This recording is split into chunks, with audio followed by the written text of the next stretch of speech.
Okay, ladies and gentlemen, welcome back to Fire Emblem Binding Blade Hard Mode. So now that we got to Rundale, we've taken out Ostia, it's time to start taking the fight towards Bern. But first we've got to go to the Western Isles because of some reason whatsoever. This whole thing feels like a side story. But joining me today, we have Adam the Black Mage. Hello, hello, hello. And we have Shadow Dragon. Oh, who has summoned us? Hello.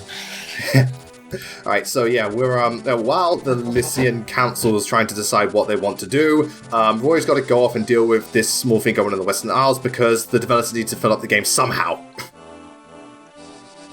They had to think of something, yeah. Yeah, I mean, it's not like they had. Well, yeah, the sequel, the prequel, the X6, yeah. Yeah. Well, remember this game was also a case of going through a bit of development hell because of Karga leaving and then Fire Emblem 64 not working out. So yeah, this game is kind of not hastily put together, but obviously it wasn't fully realized the entire way through. Yeah, there are some things that is one of the reasons that this game was what turned me off from Fire Emblem for a long time. Well, seriously? I don't play in Japanese, so I couldn't understand a thing. Well, yeah, that would definitely explain it. Well, yeah, being in Japanese doesn't help. I mean, the numbers are fine, but, all the text and all the stuff, it's a very story and character-driven game, so, yeah, very much so.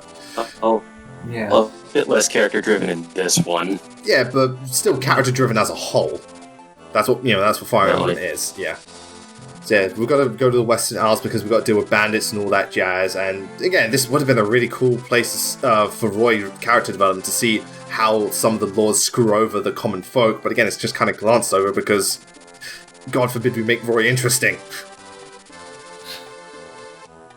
Ay. But yeah, this chapter's quite the big one because, well, first of all, there's a split pathway coming up. There's 2 units to recruit, and it's Fog of War, which we'll get more into when we actually, start the chapter and all that jazz. But yeah, so this, even though it's a side story, a lot does go on here, and it is important, so to speak, because that's when, Roy comes back and suddenly, things go to shit. Yeah. It's like, so what happened when I'm gone? Well, Sophia invaded. Ooh, that's a problem. Yeah. Of course, we have the generic bandits that we are terrifying. I mean, it's a Fire Emblem tradition to have the weird-looking bandits and just to copy-paste their sprite as well, because, again, we see the sprite in Chapter 14 as well, of the guy on the right. Yeah. It's weird, but what are you going to do? So the houses didn't do that. True. Well, Three Houses just had much more visual variety with its characters and even the enemies. Well, that and it's also later and it's on a better budget. Yeah. True. So yeah, but there were only 2 bandit bosses, so in the main story, I mean. Yeah, very true. One of them was recurring though. So. Yeah. Well, I mean, not only that, but the copy-paste sprites across chapters. Yeah, they copy-paste. They copy-paste spikes all the time in Fire Emblem. This is tradition. They do it in pretty much all their games. Also, wouldn't it have been wonderful for Cecilia to join us for this chapter? That would have been so great. She just steamrolls the entire thing. Yeah, but her bases would actually be good here. Use Cecilia only, and super on the level for the next chapter. Yeah, she is. She's not awful though. She actually is one of the more overlooked units. But it's just a case of for a pre-promote, her bases are not very impressive, especially for a join time. Her model a sage isn't this map? Isn't that her? No, that's Guinevere. If I remember, I think it's Guinevere. It's just Roy's covering Cecilia's sprite with his face. Roy, move. We can't see. I know you're a boy, but you're fucking big. Yeah, here. Roy's a big boy now. Too big. Too big should last. So yeah, we're just getting a briefing on what's going on, and it's like, Roy, we need you to step out of the game for a while because we can actually do something. We got to be fair, they have hard mode Percival. He could have won this war by himself. Yeah, they decided, oh no, he's a pre-promote, we better bench him. Yeah, but it's like, good call. You know what, Cecilia, you deserve to get hit by Sophia. How you didn't die is beyond me. Plot armor is the strongest weapon in the world. Yeah. Yeah, plot convenience, blah blah. Yeah. She was her troubadour. Sorry, Valkyrie. Yeah. So here we are in the Western. Sorry, continue. I was gonna say they just used that staff from Fates that resurrects units. Mm-hmm. Oh yeah, that one. I think that was like the one time. Yeah, I only had to use that once. So that was in the very end game of Conquest, because Conquest Endgame is. But yeah, so Chapter 9, Fog of War map. So obviously, Thief helps with someone who can use someone who can use torches and all that jazz. In this case, Kareen. Decent enemy variety. You got to deal with a lot of respawning units. So sword users really help here because Western Isles is very axe central. So now the sword units can really have their time to shine. I'm just like, nope, fuck that. Oh yeah, so. Because they got good enough level ups, I did decide to keep, even though it's hard mode, Wendy and Lilina around. But I also had a change of heart. I decided not only am I, because I did say I'm going to train Fur because she gets the hard mode bonuses, but I'm also going to give Ogia a shot because I never used him in the other pathway. And even though he's not good, he can at least kind of do well here because again he's sword focused, and he can support with Wendy too, so he can get support bonuses. So I figured, you know what, why not?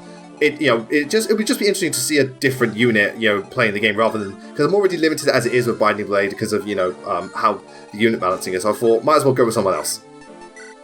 Yeah. I mean, Ogier isn't bad. It's just that Deke his exists. competition is Deke. Yeah, that's the problem. He's not bad, but Deke exists. Yeah. It's like that for a lot of units. He has TLP constitution problems.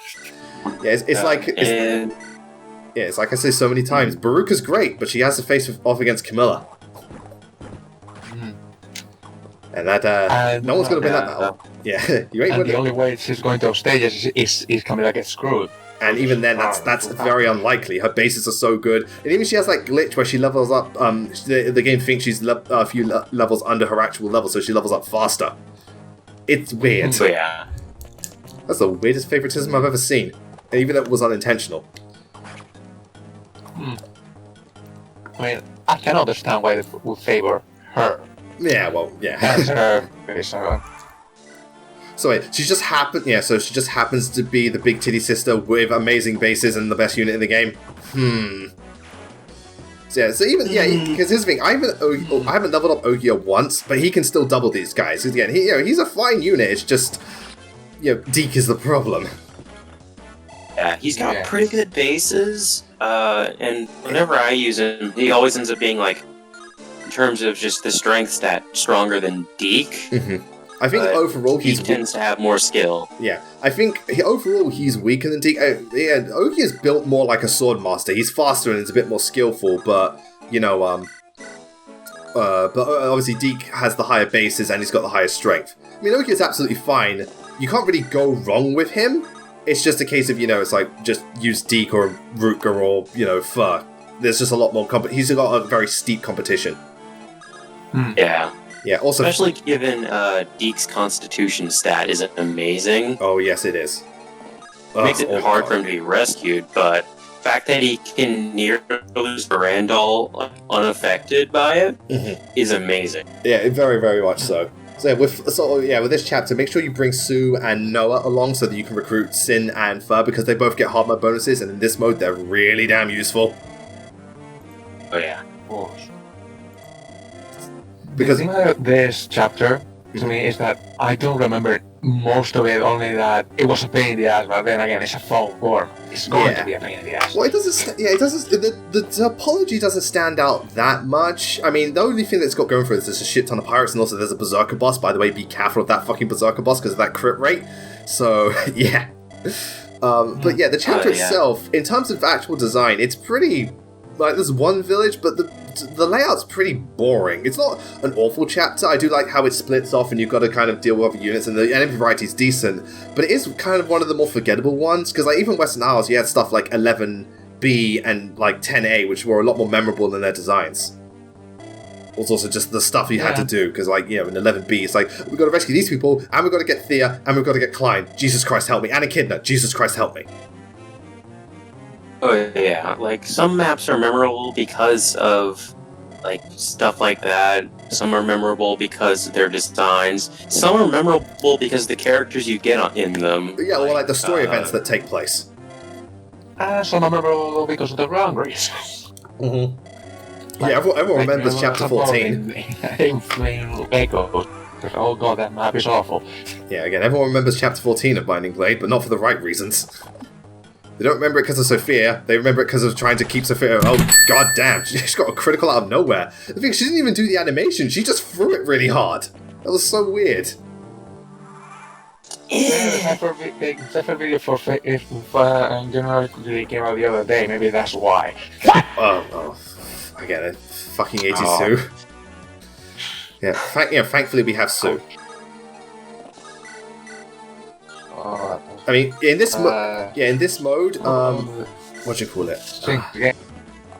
What was I going to say? Yeah, in this mode, Sin like really outclasses Sue, but even then, my Sue's been getting good level up, so I'm sticking with her because again, Sue's good. Not only that, but I also want to show off both the Sakaean and the Ilia route, so I need to train up both teams respectively, and then just on 60 next, focus on one. Unnecessary clip there? Unnecessary, but I'll take it. Yeah. I mean, it's Royce. Yeah. What is he going to do until he promotes? And yeah, strength level up on 2? I know, right? I mean, to be fair, Clarine, I think, has like she's only got like 4 or 5 level ups, and she has 5 magic. And yeah, I'm just like, and Lilina has 9 speed, and I think she's only had about what, like 5 or 6 level ups. Again, some of these units are getting very RNG blessed, but yeah. Also, another thing about this map, if you staff users really help because there's a lot of poison weapon users here, and it sucks. It really sucks. And yes, I will be. I will be showing off both the A and B route. So the thing is, I'm going to clear out the map. Then I'm going to make a save state. So I've got one file that goes to A and one file that goes to B. That way, I can show off both. As for which one I'm going to go over the whole pathway, you'll see later on. Like, do I choose to stick with Bata or do I choose to stick with Echidna? We'll have to wait and see. Depends who gets most left. Well, for them, it's more to do with the bases because I don't use them that much when I first join. Like, so we finally got Fur. Thank God. Because also she joins with her Wu Dao, so crits for days.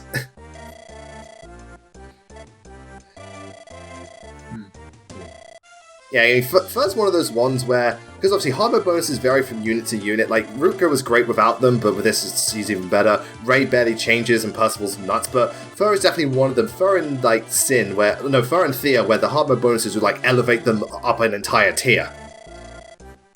Oh, definitely, especially given the fact that Fur starts at such a low level and with relatively small bases. Yeah, so having her start at such a low level with respectable bases, like, her potential to grow is amazing. Kind of like how Zeiss, and you guys already talked about him in an earlier episode. Yeah. 19 strength on hard mode at level 7. I know, it's just ridiculous. And again, it's like, he's like, I can't even promote yet, and I've nearly capped my strength stat. Yeah, so obviously, now, yes, she starts with 9 strength. Fucking hell. Yeah, it's possible if you just, give her an iron sword and just camp her in the trees, and she'll just be able to, level up really well the entire, or not really well, but really fast. Yeah, relatively fast, because again, she gets 60 experience points. And that's what I do. I do give her the iron sword, it's just that right then and there, all she had was the Wu Dao, so fuck it, go.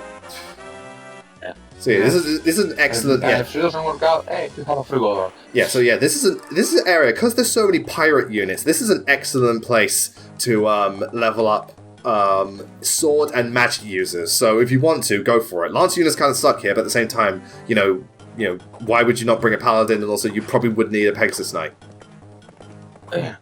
just in case. Yeah, and there goes Jarrett again. This hard mode made me really like Jarrett. I really, really like him. Ow. Ow. Or Zealot, I guess, depending on, Yeah, his official name is Zealot. Yeah, his official name is Zealot. Astol or Astor, it's officially Astolfo. Yeah, Tate and Thea. It's like Gwendolyn or Wendy. Which one is it? So most of this chapter is just getting, because there are quite a lot of enemy units, but most of the chapter is just getting through them bit by bit, because again, there's a lot of them. And, Sin here really, really good, just because, again, really strong bases, and, because again, There's quite a few ranged units in this chapter, so it's also a good place for them, like, even if they've got magic, just go nuts. Yeah, shot her away. Does she look? No, she leveled up recently. No. Even if Bow Knights are in, I see this as just like a blanket term, like they have like issues in general with counterattacking or just enemy phase because either they're locked to a 1-range weapon or a 2-range weapon. Yeah. Oh boy. Just their sheer mobility and their player phase can just be so powerful that I feel that helps to make up for it. Yeah, well, again, it's not until Free Houses where they literally, not only are their player phase amazing, but they can retaliate too. God, again, Free Houses Bow Knights, man. It's like, we have +4 range. What the fuck? Okay, Bow Knights can hit from so they far have that away. already in Shadows of Valentia too? No, see, Shadows of Valentia, all archers had like 5 range, but like Bow Knights in particular for like, because Bow Knights have more range than snipers. Oh yeah. So yeah, Sin's just like, fuck y'all. It has 4 range and 7 move. Good luck. Yeah. Ow. But I mean, Meter can get like, or Ash can get like effective attack range of 12 if you count in their movement alongside their Deadeye as well. Combat arts, yeah, it's ridiculous. So yeah, starting with skills. So yeah, Ogre is a bit more to do with speed and stuff like that, but that's not, it's not a problem, especially in this. I'll take the speed because it means I won't get doubled because that's the scariest part. Yeah. Yeah. So first, just like It's always a good set. yeah, first just very comfortable, just easy dodge and stuff like that, and oh, that's a good start. It's like I'm level 2 and I got 10 strength. What the actual fuck? What Do is? you even lift? Yeah. Well, no. She is. Do you even lift? Rutger's do you even crit? It's fair. Yeah, because again, he can get 102% crit. It's like, what? But then now, not Clarine. Imagine. Now, what's his first going to be the crit machine? Again, these enemies have so much damn HP. Yeah. So also for this bit, I like to split my units up just so they can tackle them bit by bit and so on. Ow. Ow. Yeah, ow indeed. The magic users hurt in this game. I also think this guy, I think he's got, ow again. Don't worry, it's like he's just there, like, partially burnt and got an arrow just stuck in his ribs. Don't worry, I'm okay. It's just the flesh one. Yeah. It's okay, it only hit my pancreas. Yeah. Can I eat it? It's like, don't worry, this other girl wants to eat it. If anyone gets that joke, well done to you. Slipped over me. Oh, it's an anime movie, I Want to Eat Your Pancreas. Oh. Yeah. Oh. Neat. Again, because she's such a low level, she levels up so quick, and it's just like, all the strength. Because again, speed is something she doesn't really need at this point, but strength, never say no to that. Yeah, she's a murderer. It's not like she's going to have her hard problem with speed. Yeah. Well, Clarine's... Depending from game to game, best stat can, vary, but, generally speed is important. Oh, yeah, definitely.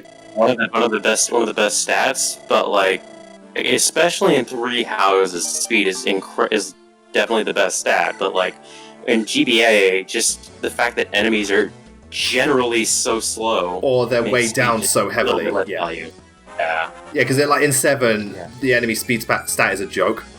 So obviously, focusing on strength is great. Whereas, say in Awakening, having a good res stat helps. Obviously, it's not the best, but it helps because magic is so strong in that game. So if you've got a good res stat, well, hey.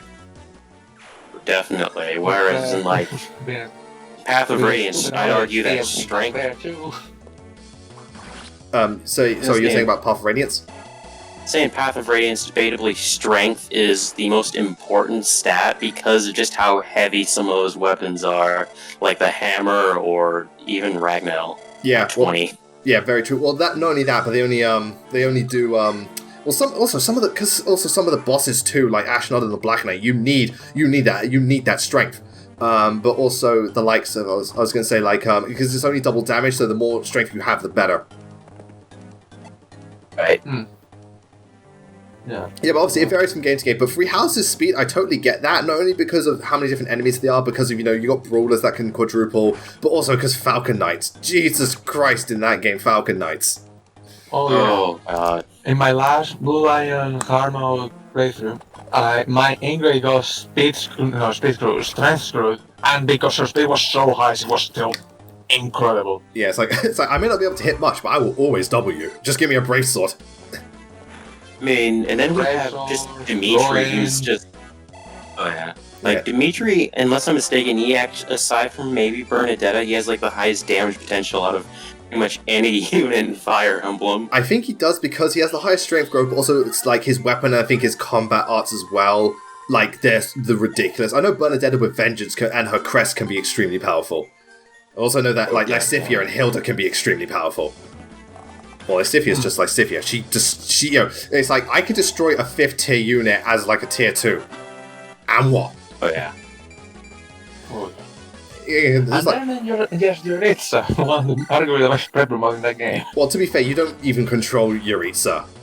Wait. Sorry. I thought you meant Geralt. No, I swear Yuritsa starts with ridiculous stats. Like, he's got like Death Knight stats. Of course. And then when you master his class, he gets counterattack. Oh god. So best bolting counter ever. Yeah, that one wasn't a good level up, but to be fair, first doing so well at this point, I don't mind. Again, I don't mind getting RNG screwed if the unit in question is already doing, like, really well. Then it's like, I don't mind, because you're already really, really good. But yeah, like I said, Poison Axe users, and it's a pain in the ass, I'll tell you that much. Oh, yeah. Like, I'm not gonna lie, just because, like, I held the Black Knight on such a pedestal, seeing the Death Knight was a bit more disappointing, just because of the fact that Lycia could just absolutely. Yeah, well, he's not meant to be. He's not. Ow! God damn it! He's not meant to be in the same league as the Thing. He's just more of a he's more of a underlying threat than the Black Knight is. But the Black Knight is literally a case of I will absolutely fucking murder you. That's fair. And well, also he's kind of poor Roy. He's also like again, unless you have Ragnar, he's invincible. In what do we call it? In Path of Radiance. Yeah, and so like the Death Knight not only dies to Lycia, and if you're Sylvain or Sylvain with Lance Healing, regular strength with 9 damage, you can easily one KO him. Yeah, with the Lance of Ruin, that too, and also like even I've seen Raphael with like gauntlets be able to, and Felix be able to defeat him. Especially also if you have the right gambit. Felix is basically Rutger 2.0. Pretty much. Yeah. But yeah, I'm not gonna lie, I love Three Houses as a game. I'm not really strong on it. I'm not sure really. How do I put this? I like it as a game, but I don't particularly like it as a Fire Emblem game. Any particular reason? That I mean, like, it's very good about like getting like the core meanings of Fire Emblem, like about just the problems with war, the themes of it. It's just such it's such an extreme departure that it's actually closer to being Final Fantasy Tactics in how it plays. Well, in terms of gameplay, or the way the story plays out. A little bit of both, actually. Well, again, Three Houses is quite radically different. I mean, you've got the whole, the way the class system works and teaching, it is very different in that regard. Also, that. But I can see what you mean. Again, it's not it's not a traditional Fire Emblem game. And again, even then, there are Fire Emblem games that do certain aspects better. Like I think Tellius does better world building, and obviously, there are many chapters do better map design. But But most people, Three Houses, it's still an excellent game. It's an excellent RPG, especially. It's also incredible value for money. Yeah. Oh, definitely. Oh, and there we go. He has to get that dab in. Yeah, I forgot to put the crit count in for that one. Whoops. Yeah, but I see what you mean, because again, it is a radical departure for a thing. That's why I think Three Houses, there won't be many games that follow in Three Houses' footsteps, because I don't know, especially if they remake other Fire Emblem games, I don't think, because Three Houses is designed in a way where the world and all the stuff work together with the gameplay mechanics, but if you try to apply that to another Fire Emblem game, it wouldn't work. definitely not. Like, can't imagine like Binding Blade doing that, like, at all. Yeah, like the school thing, it's like, no. Because again, how the story works, you just thrust right into it. Oh, definitely not. Yeah.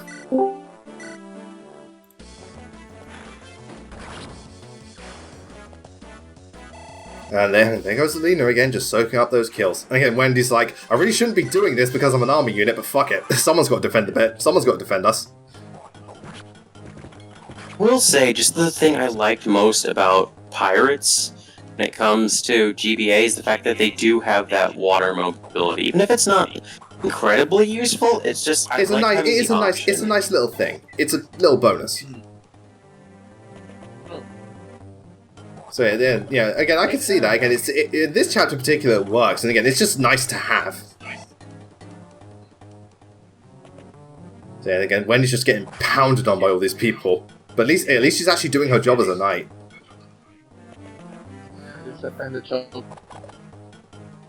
Yeah, goddamn.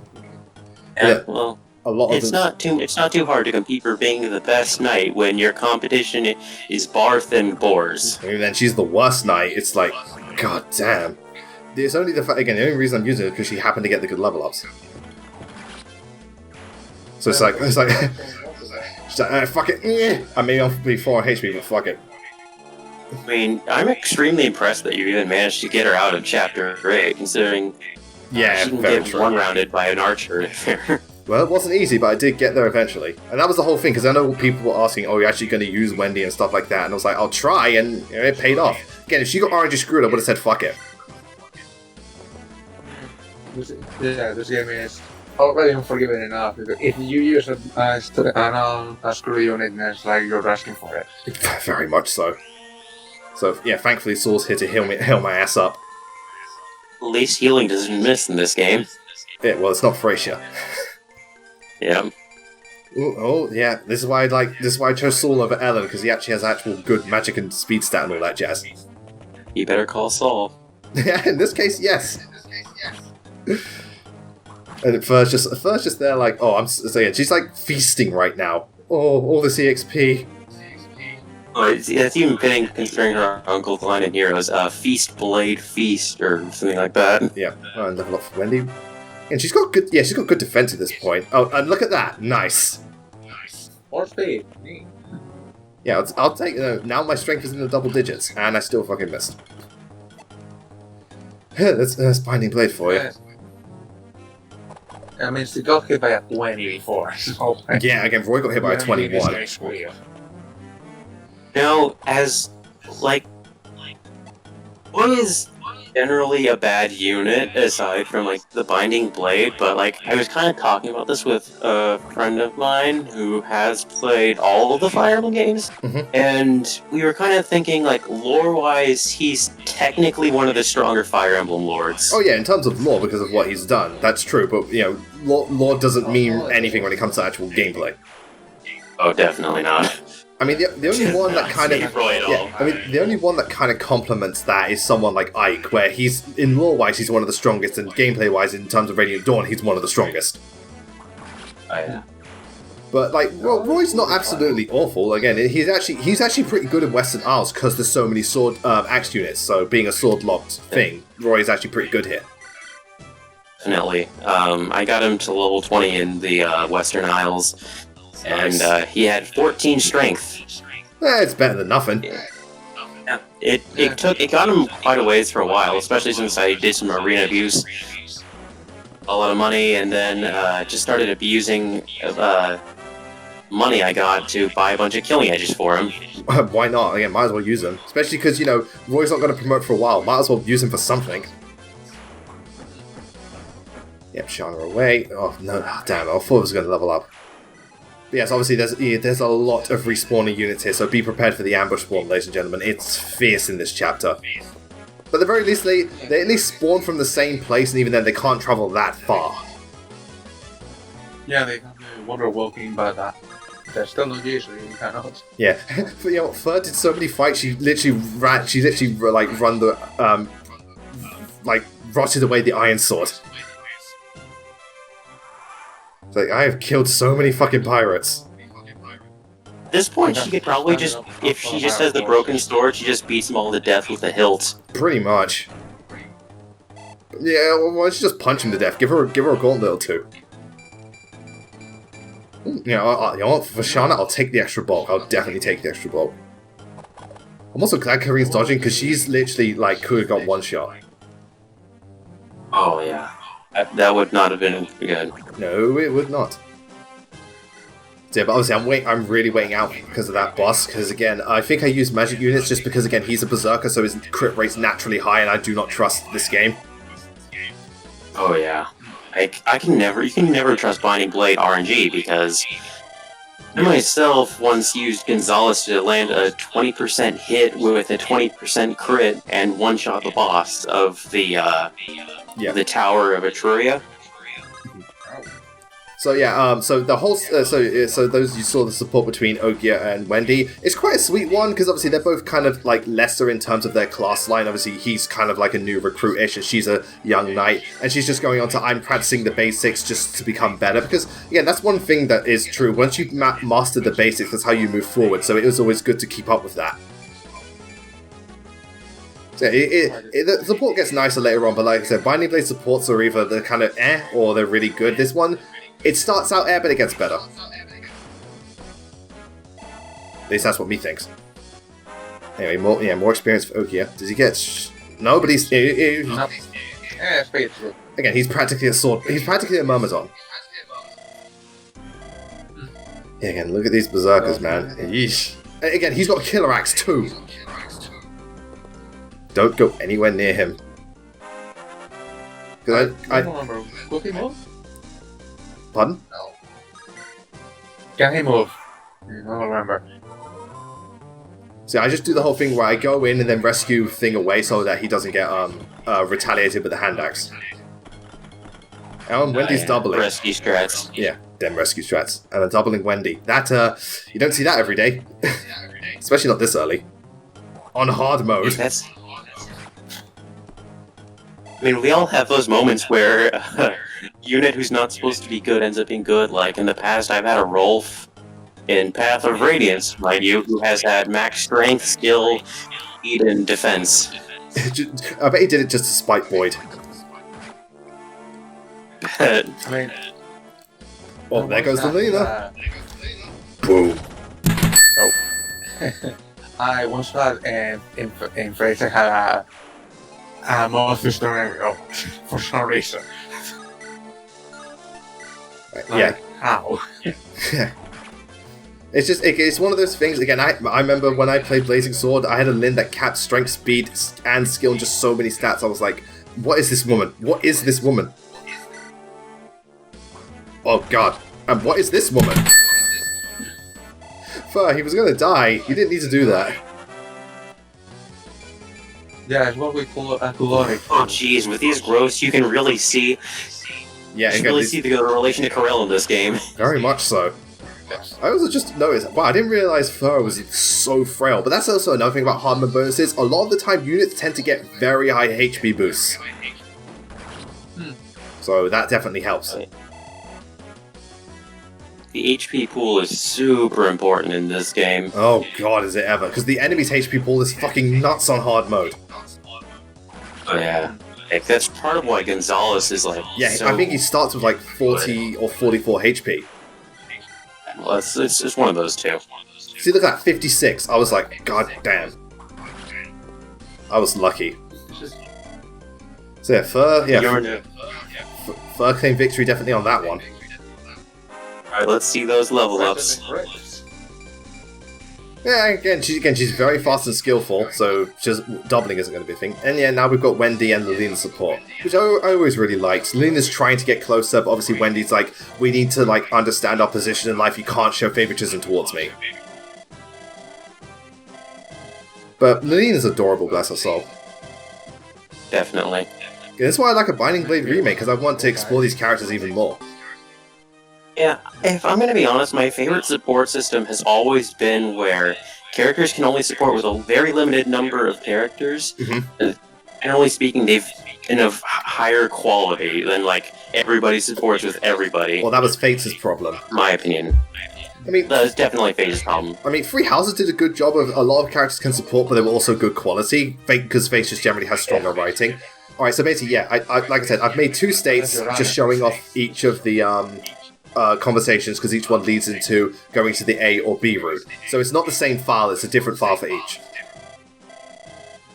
And if you don't pick one, you automatically go for the A route. Yeah, so you can only pick one, that's the thing. You get different items from each at the very least.